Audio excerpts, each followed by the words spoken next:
जय श्री कृष्ण। हरे कृष्णा कृष्ण कृष्ण हरे हरे, राधे राधे। ओम नमो भगवते वासुदेवाय नमः। स्वागत है आपका हमारे अपने चैनल अद्भुत गोपाला में। प्रारंभ करते हैं आज का गीता ज्ञान छठे अध्याय का महात्म्य। भगवान जी बोले, हे लक्ष्मी, अब छठे अध्याय का महात्म्य सुनो। गोदावरी नदी के तट पर एक नगर था। वहाँ पर जनश्रुति नाम का एक राजा था।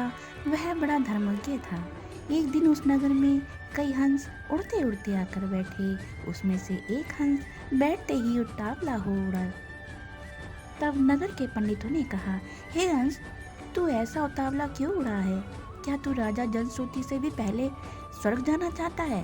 तब उन पक्षियों में जो सरदार था उसने कहा, इस राजा से भी बढ़कर एक रैयत पुरी श्रेष्ठ है। वह वैकुंठ के अधिकारी होंगे। वैकुंठ लोक स्वर्ग से भी ऊंचा है। जब यह वार्ता राजा ने सुनी तब मन में विचार किया कि मेरे से उसका पुण्य अधिक होगा जिसकी यह हंस स्तुति करते हैं। यह विचार कर राजा ने कहा, चलकर उसके दर्शन करने चाहिए। तब राजा ने सारथी से रथ मंगवाकर उस पर बैठ प्रथम श्री काशी जी में जाकर गंगा स्नान कर ब्राह्मण को दान दिया और विश्वनाथ शिव जी के दर्शन किए। फिर लोगों से पूछा, क्या यहाँ पर रैयत मुनि रहते हैं? लोगों ने कहा, नहीं, हम उन्हें नहीं जानते। तब राजा दक्षिण दिशा को गए। वहाँ भी स्नान ध्यान कर दान दिया और द्वारका नाथ को परसा। फिर लोगों से पूछा, क्या यहाँ कोई रैयत मुनि रहते हैं? तब लोगों ने कहा, नहीं। तब राजा पश्चिम दिशा को गए।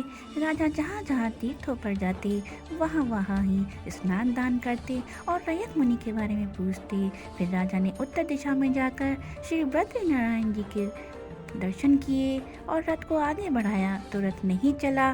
तब राजा ने कहा, मैंने समस्त पृथ्वी की परिक्रमा करी परंतु किसी भी स्थान पर मेरा रथ नहीं रुका। यहाँ पर रुका है।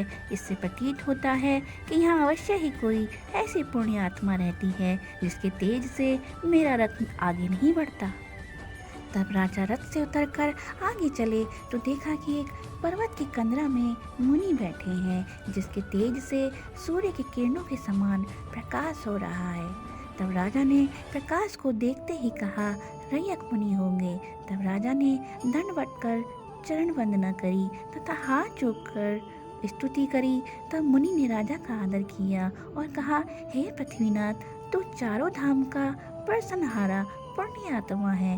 तब राजा ने मुनि से पूछा, हे मुनिनाथ, आपका तेज ऐसा किसके बल से है?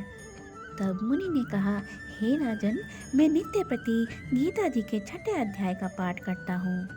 इस गुफा में उसी का प्रकाश है। यह सुनकर राजा ने अपने पुत्र को बुलाकर कहा, हे पुत्र, आज से तुम ही राज्य को संभालो। अब मैं तीर्थ को जाता हूँ।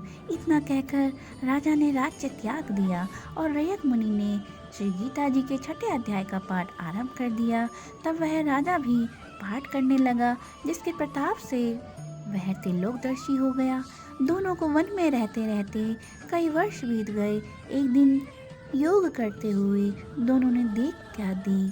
तब स्वर्ग से विमान आए जिस पर बैठकर वे वैकुंठ को गए जिससे उन्हें मोक्ष की प्राप्ति हुई। बोलो जय श्री कृष्ण। हरे कृष्णा कृष्णा कृष्णा हरे हरे, राधे राधे।